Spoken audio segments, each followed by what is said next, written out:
ఎప్పుడు మోకాళ్ళు వేసినా, నా తండ్రి నన్ను నీ వలె మార్చు, నాకు ఆశగా ఉంది, నన్ను నీ వలె మార్చు, నీ స్వరూపం, నీ పోలిక నాకు ఇచ్చావు, నీ స్వభావాన్ని కూడా నాకు ఇవ్వు, నీ బుద్ధి నాకు రావాలయ్యా. ఈ స్వభావం అంటూ నీకు చేత కాకపోతే, కొంతమందికి పాపం చదువు లేని వాళ్ళకి అన్నీ ఏదో అడగమని చెప్పాడు అబ్బాయి, అదేంది ఎందుకు చెప్పాడు అబ్బాయి ఏదో అంటుంటారు. అందుకని నీకు అర్థమయ్యేటట్టు చెబుతా.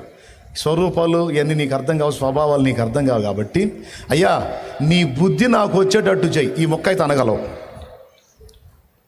ఈ మాట అయితే అనగలవు. అయ్యో ఎప్పుడన్నా మోకాళ్ళే, అమ్మా అయ్యో నీ బుద్ధి నాకు ఇవ్వవా, నీ బుద్ధి నాకు వచ్చేటట్టు చేయవా. నేను కూడా చేస్తా ఈ ప్రార్థన, మీరు కూడా చేయండి. ఒకటి ఆశ ఉండాలి, రెండు ఆయన అడగాలి, నీలాగా నన్ను మార్చు, నీ వ్యక్తిత్వం నాకు కావాలి, ఎందుకంటే అది నాకెంతో ఇష్టమైన మనసు. నీ వ్యక్తిత్వ సౌందర్యం కావాలి, నీ బుద్ధి నాకు కావాలి, నీ వలె ఉండాలి, నీలాగా బతకాలి. ఆశ ఉంది కానీ అష్టవంకరలో బతకలేకపోతున్నా, నాకు ఆ శక్తిని ఇవ్వవా, నీ వలె నన్ను మార్చవా, నీ బుద్ధి నాకు ఇవ్వవా అని అడుగుతా ఉండు. రోజు అడుగు. నా తండ్రి నీకు ఇయ్యకపోతే అప్పుడు అడుగు. సమస్యలకు పరిష్కారం అడుగుతావు, పరిశుద్ధాత్మ అభిషేకం అడుగుతావు, ప్రార్థనలో ఎన్నో విషయాల్లో జయం అడుగుతావు. మంచిదే, అడుగు. వాటన్నిటితో పాటు అన్నిటికంటే ముందు, దేవా నీ బుద్ధిని నాకు ప్రసాదించు, నీ బుద్ధిని నాకు దయచేయి, నీ స్వభావాన్ని నాకు దయచేయమని నువ్వు అడుగు. మనం ఏదైనా సరే దేవునిని ఆశించి అడగకపోతే దేవుడు స్పందించడండి. ఆశ ఉండాలి, అడగాలి. ఏదైనా సరే అలా దేవుణ్ణి అడుగుటయే ప్రార్థన అంటే. వెళ్ళి ఆయన దగ్గర కూర్చొని ప్రతిరోజు కొంత సమయం నీ సమస్యలు ఎన్నో చెప్పుకోవాలని ఉంటుంది, దేవునికి చెప్పుకో. కానీ వాటన్నిటికంటే ముందు, దేవా నీ బుద్ధిని నాకు ప్రసాదించు అని అడుగు. ఈ రోజు నుంచి నువ్వు అడుగు. ఇది ఒక బలమైన మాట అండి. ఈ ఒక్క మాటతో ఇంటికి పోవచ్చు నువ్వు. ఇక అయినా ఒక మాట చెప్తా. ఆ బుద్ధిని మన లోపలికి ప్రవేశపెట్టడానికి దేవుడు ఆశ కలిగి ఉన్నాడు. ఆ ఆశ ఎరిగిన నువ్వు అదే ఆశను ఆయన ముందు వ్యక్తం చేస్తే ఆమేన్ అంటాడు. అప్పుడు నీలో ఉన్నటువంటి ఆ దుష్ట స్వభావం, ఆ పాత ప్రాచీన స్వభావాన్ని దొళ్ళగొట్టి వెళ్ళగొట్టి తన దైవ స్వభావంతో నిన్ను నింపుతాడు. స్టార్టింగ్లో మనం ఎవరమి? మానవులమై. తర్వాత దుష్టుడి చేత శోధింపబడి ఏమయ్యాము? దుష్టులమయ్యాము. దుష్ట స్వభావాన్ని పొంది దుష్టులమయ్యాము. అలాంటి మనల్ని ఇప్పుడు చేతుల్లోకి తీసుకొని ఆయన రక్తంతో కడిగి పరిశుద్ధపరిచి ఈ దుష్టులైనటువంటి పిల్లలలో ఉన్నటువంటి ఈ అవిధేయత పిల్లలలో ఉన్నటువంటి ఈ ఉగ్రత పాత్రమైనటువంటి ఘటముల్లో ఉన్నటువంటి ఆ దుష్టత్వం, అవిధేయత, ఉగ్రత పాత్రమైన నేరములన్నీ తొలగించి దేవుడు తన స్వభావాన్ని మనలో నింపటానికి పని చేస్తున్నాడు. ఇప్పుడు చెప్పండి, ఒకవేళ నిజంగా మనం పూర్తిగా దైవ స్వభావంతో నింపబడ్డామనుకో, ఆ తర్వాత మన కేడర్ ఏంటో తెలుసా? దైవములు. అసలు మనల్ని ఏం చేయాలని చేతబట్టుకుంటున్నాడో తెలుసా? దైవాలను చేయాలని కోరిక, ఆయన కోరిక. అది మన మీద ప్రణాళిక. మనమేంది? మనం దైవం ఏంటి? దైవాన్ని మనం ఆరాధిస్తాం, మనం మొక్కుతాం, ప్రార్థిస్తాం, కానీ మనం దైవం అవటం ఏంటి? నేను చెప్పేది నిజమమ్మా. నిన్ను ఒక దైవంగా మార్చాలనే యేసయ్య నిన్ను చేతబట్టుకున్నాడు. ఎంతమందికి అర్థమైందో మరి చేతులు ఎత్తితే సంతోషపడతాను, నిజంగా అర్థమైతే. దయ్యములాగా ఉన్న మన బతుకుల్ని, దుష్టత్వంతో నిండిపోయిన మన బతుకుల్ని చేతబట్టి ఆ దుష్టత్వాన్ని మనలో నుంచి వెళ్ళగొట్టి దైవములుగా మార్చాలనేదే యేసయ్య కోరిక. యేసయ్య ఏమై ఉన్నాడు? మానవుడై ఉన్నాడు మరియు దేవుడై ఉన్నాడు. ఇప్పుడు మనం ఏమై ఉన్నాం? ముందు మానవులమై ఉన్నాము. తర్వాత దుష్టుడి శోధనకు లోన ఏమయ్యాము? దుష్టులమయ్యాము. ఇప్పుడు మనల్ని ఏం చేయాలని కోరుకుంటున్నాడు? దైవములను చేయాలని కోరుకుంటున్నాడు. అది తమ్ముడు దేవుని ప్లాన్.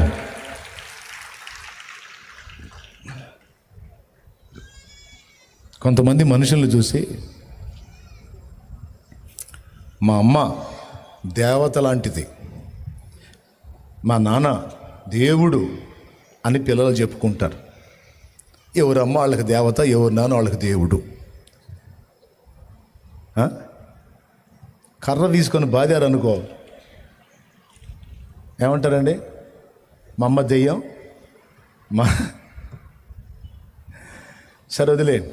కొంతమంది మనుషులు చూసి అంటారు, అయ్యా దేవుళ్ళలాగా వచ్చావయ్యా, దేవుళ్ళంటోడు అయ్యా, అమ్మా దేవుళ్ళంటి దానివమ్మా నువ్వు అంటారు. ఏదో ఒక సుబుద్ధి మన దగ్గర చూసి, ఒక దానగుణం, ఒక దయాగుణం, ఒక కనికరం, ఒక మంచి బుద్ధి మన దగ్గర చూసి, అమ్మో నువ్వు దేవుళ్ళంటి దానివమ్మా, అయ్యో నువ్వు దేవుళ్ళంటోడు అయ్యా అంటారు. నా ప్రభు ఏం చేయబోనుకున్నాడో తెలుసా? లాంటోడు కాదు, అసలు దైవాన్ని చేయాలని పూనుకున్నాడు. ఆయన మానవుడు మరియు దేవుడై ఉన్నట్టు మానవులమైన మనల్ని దేవుడుగా, దైవములుగా చేయాలనేది ఆయన అనాది సంకల్పం. 82వ కీర్తన 6వ వచనం, తొందరగా చూడు. మీరు దైవములనియు మీరందరూ సర్వోన్నతుని కుమారులనియు నేనే సెలవిచ్చి ఉన్నాను. చాలు. ఆ మాట ఎప్పుడన్నా ఆలోచించారా? చదువు, మళ్ళీ చదువు అదే మాట. మీరు దైవములనియు, 82వ కీర్తన 6వ వచనం చదువుతున్నాడు. మీరు దైవములనియు మీరందరూ మనం దైవాలం ఏందండి? మీరందరూ సర్వోన్నతుని కుమారులు కుమార్తెలట. సర్వోన్నతుడు ఎవరు? పరలోక తండ్రి. ఆయనకి కొడుకులం కూతుళ్ళమట. ఎప్పుడయ్యామో? ఎప్పుడైతే మారు మనసు పొంది బాప్తిస్మం పొంది విశ్వాసం వ్యక్తపరిచామో అప్పుడే మనల్ని ఏ లిస్టులో రాశాడో తెలుసా? ఇదిగో ఫలానా మరియమ్మ, ఫలానా పేరు కలిగిన తల్లి, ఫలానా ఆమె నా కూతురు, ఫలానా అబ్బాయి నా కొడుకు అని ఏనాడైతే మారు మనసు పొంది బాప్తిస్మం పొంది జీవగ్రంథంలో పేరు సంపాదించుకున్నామో ఆ రోజే మన పేరు దేవుని కొడుకు, దేవుని కూతురు అని రాశాడు. ఏనాడైతే విశ్వాసాన్ని ప్రచురపరిచి రక్షణ పొందామో ఆనాడే మనల్ని దేవుని కుమారులుగా, కుమార్తెలుగా రాశాడు కదా. పేర్లు రాయంగానే సరే, ఆయనకు పుట్టంగానే సరే, ఏం రావద్దు? బుద్ధి. ఆ బుద్ధిని మనల్ని రూపుదిద్ది, ఆయన బుద్ధి మనకు ప్రసాదించి, ఆ వ్యక్తిత్వము, ఆ స్వభావం మనకు వచ్చేటట్టు చేసి మనల్ని కూడా దేవుడు తన పక్కన కూర్చోబెట్టుకోవాలని ఆశపడుతున్నాడండి. నమ్ముతారా? మిమ్మల్ని అందరినీ సేవకుల్ని చేసి నా పక్కన కూర్చోబెట్టుకోవాలని నా ఆశ ఉందండి. వీళ్ళలాగే మిమ్మల్ని అందరినీ సేవకుల్ని చేసి, సేవకురాళ్ళని చేసి నా పక్కన కూర్చోబెట్టుకోవాలని నాకు ఆశ ఉంది. తప్ప? న్యాయమేనా? అవుతారా? దేవుడి చిత్తం అయితే అవుతాంలే అన్నా అని చెప్పండి. నేను ఎలాగైతే ఆశపడుతున్నానో, నేను కూర్చున్న దాని ప్రక్కన మీరు కూడా కూర్చోవాలని నా ప్రభు, నా యేసయ్య మనల్ని అక్కడ కూర్చోబెట్టాలని అంత బాధపడ్డాడండి. మనల్ని ఆయన దగ్గర కూర్చోబెట్టాలని అదిగో ఆ సిలువను మోసాడండి, అదిగో ఆ శ్రమను అనుభవించాడండి. అదండి అసలు ఆయన ప్లాన్. సిలువను మోసాడు, బాగానే ఉంది. కొడుకు కూతురు అని పేరు రాశాడు, బాగానే ఉంది. ఆ స్వభావం ఏమో, మన బుద్ధి ఏమో అన్ని వంకర బుద్ధి, మనదేమో వంకర రాక టింకర బుద్ధులు, మన బుద్ధులని పనికిమాల బుద్ధులు. అసలు ఈ బుద్ధులు ఎప్పుడు మారాలి? ఆయనలాగా ఎప్పుడు అవ్వాలి? ఈ జన్మకైద్దంటావా అనే డౌట్ రాలా నీకు? ఇదిగో నిజం చెప్పు, ఈ అష్టవంకరలో ఉన్న బుద్ధి మనది. అసలు ఈ బుద్ధి ఎప్పుడు మారాలి? ఆయనంత పరిపూర్ణత ఎప్పుడు రావాలి? అసలు సాధ్యమేనంటావా? అరే బుడ్డ పిల్లోడు ఎవరన్నా ఉన్నారా? ఈ మధ్య లేరు ఎవరు? చిన్న పిల్లోడు ఎవరన్నా ఉన్నారా? ఇట్రారా అబ్బాయి, వాడికంటే చిన్నోడు దొరుకుతాడా? రారా వాడు వాడు రా. ఇప్పుడు ఈ నా పక్కన నిలబడి అనుకుంటాడు, దారా తొందరగా పరిగెత్తురా,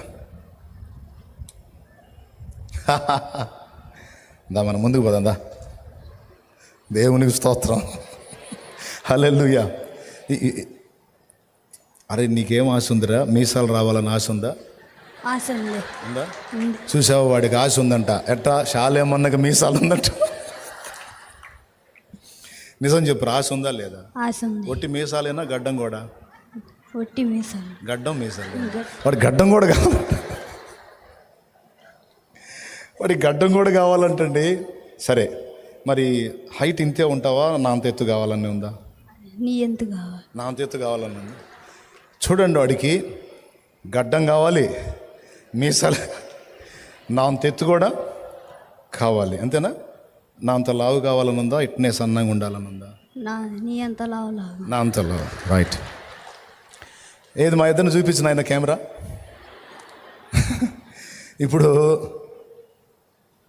ఇప్పుడు మీసాలు గడ్డాలు రావాలంటే ఏం చేయాలరా? ఏం చేయాలి? చదవాలా? చదివితే మీసాలు గడ్డాలు రావురా? వాడు అన్నాడు చదివితే వస్తాయని. దేవునికి మహిమ. నేను చెప్పనా ఎలా వస్తాయో? వీడికి దేవుడు నియమించినటువంటి వయస్సు ఒకటి ఉంది. వాడు డైలీ చేయాల్సిన పనులు చేసుకుంటూ వెళ్తే, వాడు డైలీ చేయాల్సింది ఏంటంటే రోజు కడుపు నిండా అన్నం తినాలి. ప్రతిరోజు విసర్జించాల్సినవి అర్థమయ్యే వాళ్ళకి అర్థమైద్ది. విసర్జించాల్సిన రోజు, నింపుకోవాల్సిన రోజు, ఈ రెండు వాడు జాగ్రత్తగా చూసుకుంటే చాలు. ఇక స్నానం చేసుకోవటం డైలీ. ఎరా రోజు నీళ్ళు పోసుకుంటావా? పోసుకుంటా. అన్నం తింటావా? తింటా. పొద్దున్నే కార్యక్రమానికి వెళ్ళొస్తావా? రైట్. మూడు విషయాలు. ఏమనుకోవద్దు ఇలా అంటున్నానని, మీకు అర్థం అవ్వాలని చెప్తున్నాను నేను. 3 ముఖ్యమైన సంగతులు. నంబర్ 1, వాడు డైలీ స్నానం చేసుకుంటాడు. నంబర్ 2, వాడు కాలకృత్యాలు తీర్చుకుంటాడు. నంబర్ 3, వాడు ఆహారాన్ని తీసుకుంటాడు. ఈ 3 చేస్తాడు. ఇక ఖాళీ దొరికితే ఆట ఆడుతాడు. ఆడి పని ఏదో ఆడు చేస్తాడు. అంతేగాని రోజు కూర్చొని మీసాలు రావాలి అని వాడు ఇక్కడ ఈ పెదవి మీద చేపెట్టి ఇలా అంటే వచ్చిందా? నో.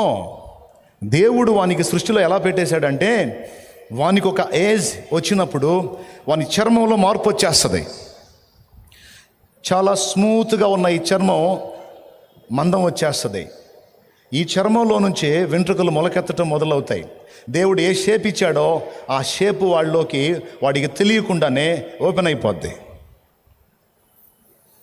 ఏ హైట్ వాడిని డిజైన్ చేశాడో ఆ హైట్ వాడికి తెలియకుండానే, వాడికి అర్థం కాకుండానే వాడు పెరిగిపోతా ఉంటాడు. అంతేనా? లేకపోతే వాళ్ళ అమ్మ చేత, అమ్మో కాళ్ళకి తాడు కట్టి లాగవే, నేను పొడుగవుతాను, శాలేమన్నంత పొడుగవుతానని ఏమన్నా లాగిస్తాడా? రోజు వాళ్ళ అమ్మని పడేసి కాళ్ళు ఎప్పుడన్నా లాగిందా? లాగింది. ఎప్పుడు కాళ్ళు నెప్పుట్టినప్పుడు లాగి ఉంటుంది. పొడుగు పెరగాలని లాగలేదుగా. పొడుగు పెరగాలని లాగలేదండి, కాళ్ళు నెప్పుట్టినప్పుడు లాగిందంట. దేవునికి స్తోత్రం కలుగును గాక. అంటే గమనించాలి, ఒక ఏజ్ వచ్చినప్పుడు, బాగా వినండి, ఒక ఏజ్ వచ్చినప్పుడు, దేవుడు నియమించినటువంటి టైం వచ్చినప్పుడు వాడు ఆటోమేటిక్గా వాడికి తెలియకుండానే వాడి బాడీలో మార్పులు వచ్చేస్తాయి. వాడి శరీరం వెడల్పు అవుతుంది, ఎత్తు అవుతుంది, వాని ముఖంలో మార్పు వస్తుంది, వానికి మీసాల గడ్డలు వచ్చేసి వాడి ఆకృతి పరిపూర్ణతలోకి వస్తుంది. ఇది వాడికి తెలిసి వస్తుందా? తెలిసి తెలియకుండానే వచ్చేస్తుందా? అర్థం అయ్యి కాకుండానే జరిగిపోయిద్ది. That's all. అష్టవంకరలో ఉన్న నా బుద్ధి దేవుని బుద్ధిలాగా ఎప్పుడు మారిద్దన్న అన్న డౌట్ నీకు అక్కరలా. నువ్వు ఆశ కలిగి ఉంటే, ఈ చిన్నోడు శాలేమన్న నీలాగా నేను కావాలని ఆశ కలిగినట్టు నువ్వు దేవునిలాగా అవ్వాలన్న ఆశ నువ్వు కలిగి ఉంటే చాలు. అది దేవుని నువ్వు అడుగుతూ ఉంటే చాలు. ఆయన చెప్పిన 3 సంగతులు నువ్వు ఫాలో అయితే చాలు. ప్రతిరోజు దేవుని వాక్యాన్ని నువ్వు తినాలి. ప్రతిరోజు దేవుడు చేయొద్దన్న పనులని విసర్జించటాన్ని మొదలుపెట్టాలి.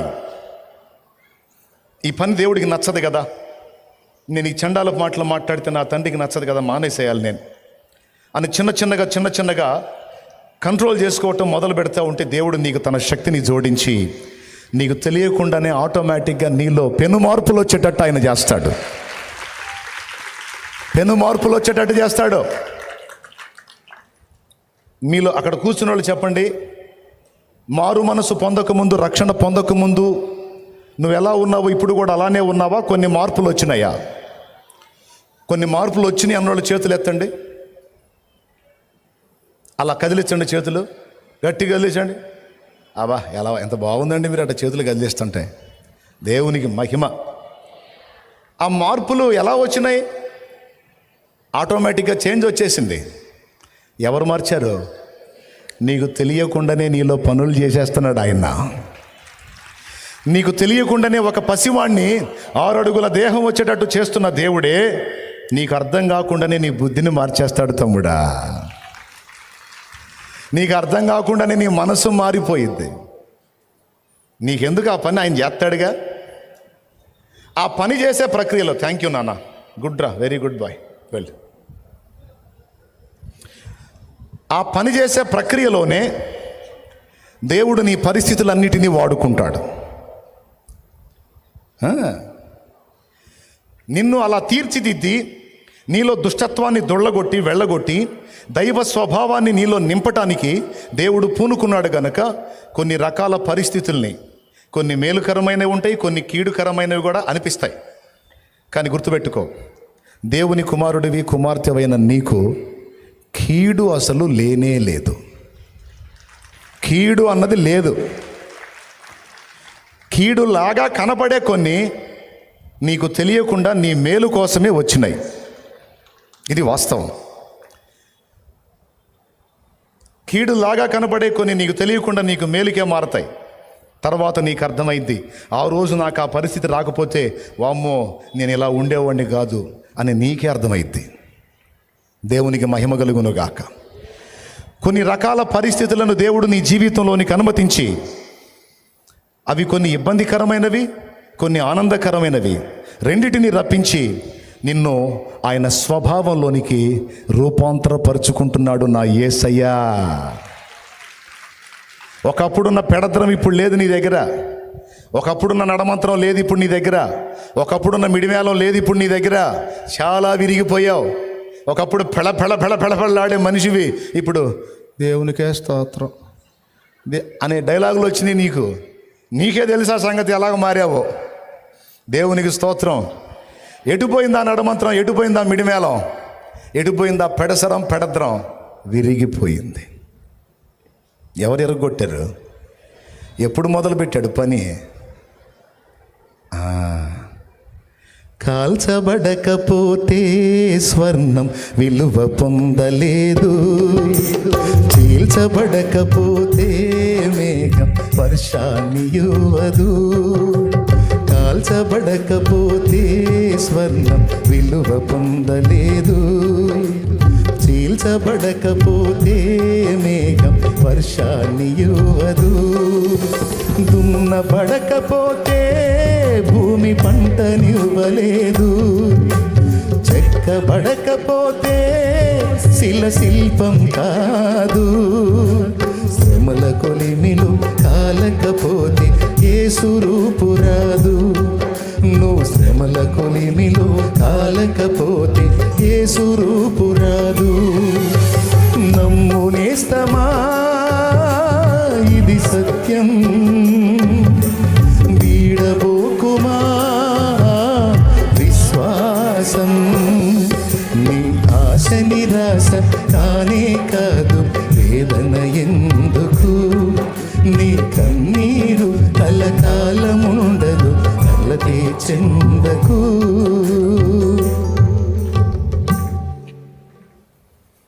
దేవుడే ఈ ఒక్క మాట కూడానండి. అష్టవంకర్లు ఉన్నాయిగా మన దగ్గర. మన బతుకంత వంకర టెంకర బతుకుగా దేవదూతలకి మనల్ని చూపించి అది వాళ్ళని చూడండి, వాళ్ళు నా పక్కన కూర్చుంటారు. అయ్యా నువ్వు దేవుడివయ్యా, వాళ్ళని నేను ఎలా చెక్కుతానో, వాళ్ళని నేను ఎలా తీర్చిదిద్దుతానో మీరు చూడండి. కానీ ఈ మాట చెప్పినోడు ఎవరు? సైన్యములకు అధిపతి యెహోవా, యూదా గోత్రపు సింహం. పనికి పూనుకుంది ఎవరు? ఆయన. మరి ఆయన పనికి పూనుకుంటే పని ఒక దారి అయ్యిద్దా, మధ్యలో ఆగిద్దా? ఆ దారి అయ్యిద్ది అన్నోళ్ళు ఎంతమంది ఒప్పుకుంటారు? చేతులు ఎత్తండి. అందుకన్నాడు యాకోబుతో, ఆ మాట నీతో కూడా అంటున్నాడు, నేను నీతో చెప్పినది నెరవేర్చు వరకు నీ చెయ్యిని విడవనే విడవను. నేను నీతో చెప్పినది నెరవేర్చు వరకు నిన్ను విడవను, నిన్ను ఎడబాయను. ఏది అనుకున్నానో అది నీలో జరిగిస్తాను. రేపటి రోజున మనం ఆయన చేత రూపుదిద్దబడి రేపు ఆయన దగ్గరికి వెళ్ళి ఆయనతో కలిసి మనం తిరుగుతుంటే దేవదూతలు బిత్తరపై చూస్తారు. దేవదూతలండి బిత్తరపై చూస్తారు. నిజంగా నువ్వు సామాన్యుడివి కాదయ్యా, అమ్మో నువ్వు మామూలుడివి కాదు. ఈ పిచ్చోళ్ళని, ఈ వంకర టింకరోళ్ళని ఎంత బాగా మార్చి నీ స్వభావాన్ని ఆళ్ళలో నింపేసి నీ పక్కన తిప్పుకుంటున్నావుగా, నీ పక్కన నిలబెట్టుకున్నావుగా. ఈ ఆధిక్యత మనకి డిసైడ్ చేశాడు, అందుకోసమే మనల్ని డిజైన్ చేస్తున్నాడు ఆయన. ఈ ఆధిక్యత మనకి డిసైడ్ చేశాడు, అందుకోసమే మనల్ని డిజైన్ చేస్తున్నాడు ఆయన.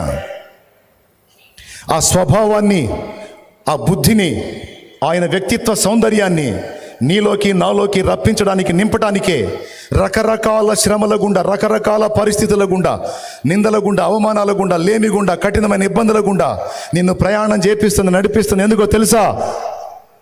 నిన్ను అలా ఆయన వలె మార్చడానికి. ఇప్పుడు చెప్పండి, దేవుడు చిత్తం వచ్చినట్టు నన్ను చేసుకోవచ్చు అంటావా? లేకపోతే కాదు నా ఇష్టం వచ్చినట్టు దేవుడు చేయాలంటావా?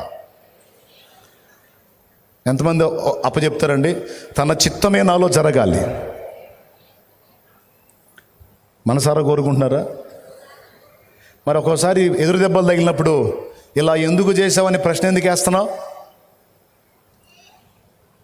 ఇలా ఎందుకు చేసావని అడ్డ ప్రశ్నలు ఎందుకు అడుగుతున్నావు?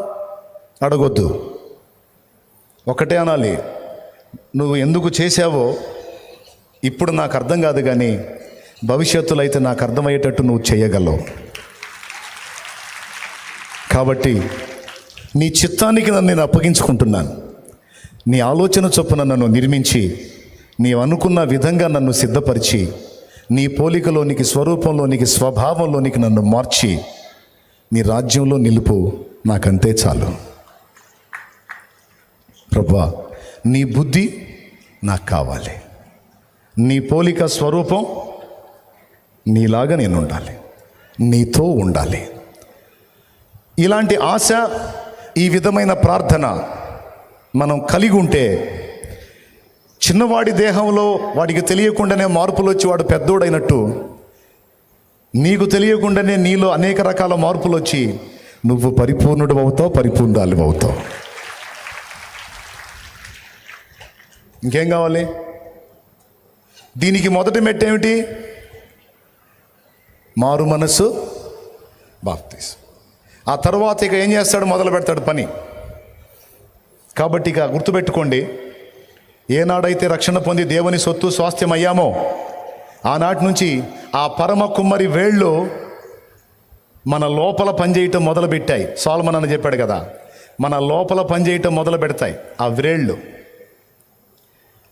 ఆ యజమాని తనకిష్టమైన పాత్రగా మనల్ని మలుచుకోవటం మొదలుపెట్టాడు. కొంతమంది రక్షింపబడ్డోళ్ళ జీవితంలో ఇప్పటికే మొదలుపెట్టాడు.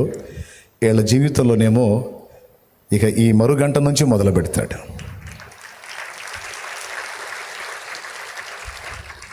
ఆ కుమ్మరి వేళ్ళు కొన్నిసార్లు నీకు స్మూత్నివ్వచ్చు. కుండ గిరా గిరా గిరా గిరా సార మీద తిరుగుతా, ఆహా చక్కల గింతలు ఉన్నాయి, ఆహా ఆహా అని అనుకోవచ్చు. కాసేపు ఆ వేళ్ళు ఆ మట్టి పాత్రలోనికి వెళ్ళి మొత్తం అలాగున ఒక పక్క నుంచి ఒత్తుతూ ఉంటే నొప్పిగా కూడా అనిపించవచ్చు. అందుకే మన ఆత్మీయ జీవితంలో కొన్నిసార్లు గిలిగింతలు పెట్టే సన్నివేశాలు, కొన్నిసార్లు నొప్పి పుట్టించే సన్నివేశాలు కూడా ఉంటాయి. మెంటల్గా ఫిక్స్ అవ్వండి. నువ్వు ఏం చేసినా సరే నీ సారి మీద నుండి నన్ను మాత్రం త్రోసివేయొద్దు అని అడగండి.